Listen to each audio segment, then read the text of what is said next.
Who thinks I can review Attack of the Clones in only 6 minutes? Because I don't.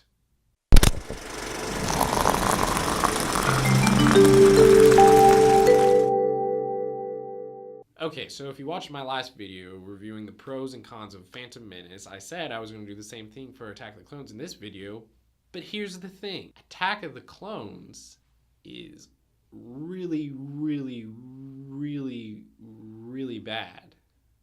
Like, really bad. So instead of going through every pro and con, because the cons would be like 10,000 and the pros would be like 3, we're going to do kind of more broad stroke things, and I'll just give you some of my thoughts on what was good and what was awful. And by that I mean how none of it was good and all of it was awful.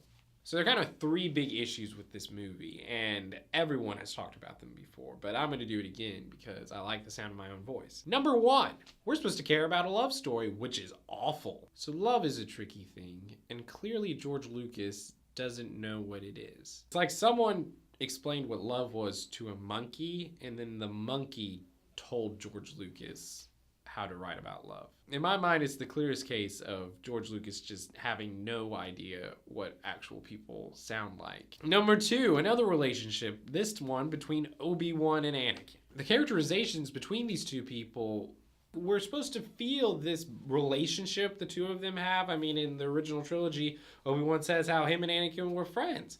No, they just... The opening scene in this movie with Anakin and Obi-Wan is them talking about some adventure they were on, which we wish we had seen instead of them in an elevator. But besides that, it then goes straight into this conversation they have with Padme, where Anakin's just jerk. And then that's basically their entire relationship. And for most of the movie, they're not even with each other. So we don't really get to see any aspect of this friendship that the two of them supposedly had with each other. So the third overarching issue I have with this movie is that every single line of dialogue is bad. Every single one. It takes effort to have this much consistent bad dialogue. And it's not just the dialogue, it's the way it's delivered. Like, the way these actors, who are great actors, the way they're being told to act is just... what? There are literally 2 instances of dialogue that I thought were good. The sad thing is that both of those lines of dialogue happen in the same scene, and they're both within the first 20 minutes of the movie. When Anakin and Obi-Wan are entering the bar, and Obi-Wan is like, why do I have the feeling it'll be the death of me? I like it. It's good fan service, okay? The other scene is Obi-Wan with the guy at the bar with the whole death sticks thing. I think it's funny. I think it works, okay? But there's no more of that in the entire film. The rest of it is just this stilted, slow dialogue. Just... it's bad.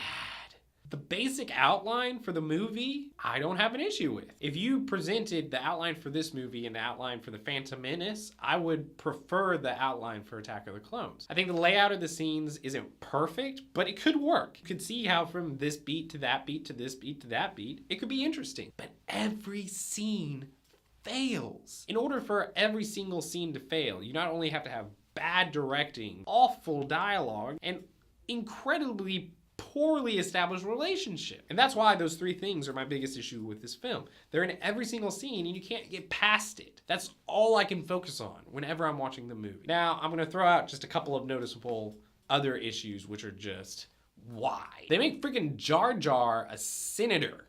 Jar Jar. Not only is he a senator, he's the one who gives power to Palpatine. So Jar Jar, in a way, is responsible for the destruction of the galaxy.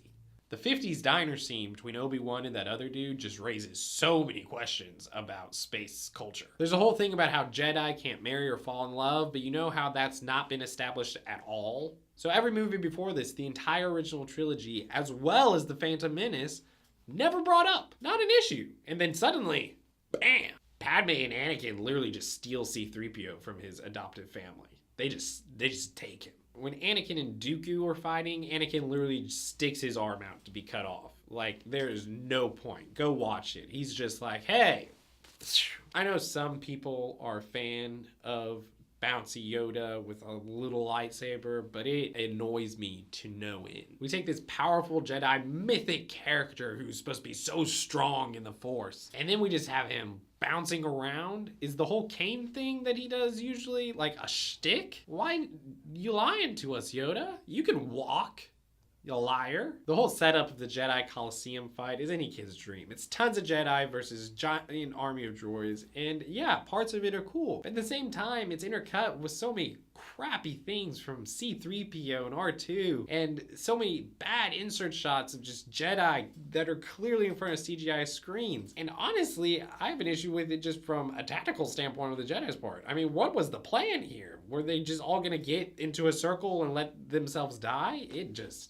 Not a lot of thought went into this one. I gotta hurry up, the battery is about to die. There's some line where Mace Windu just randomly states, "We should alert the Senate to the fact that we're losing our connection to the Force." What? Where did that come from? It is literally never brought up again. The Jedi can't use the Force? You'd think we'd be hearing more about that. Also, Mace Windu literally has a purple lightsaber because Samuel L. Jackson wanted to see himself in the crowd. Now, if you've watched any of my other videos, you know I'm a fan of purple lightsabers. But that whole thing's just so telling to the fact that George Lucas doesn't have a clear vision for this universe or world. He should get a lot of credit for the creativity and the ingenuity, the story that he presented, but it is very unrefined, and it's something that he's added to as he's gone on. It didn't start out like this beautiful, fully developed world. Another issue people bring up with this movie, which is valid as all get out, is the fact that the CGI in some of the scenes is just too much. We have set pieces like this where it just looks like people standing in front of a green screen. Nothing looks real, and it's just noticeably bad. And this repeats several times throughout the movie. Now, the easy excuse would be,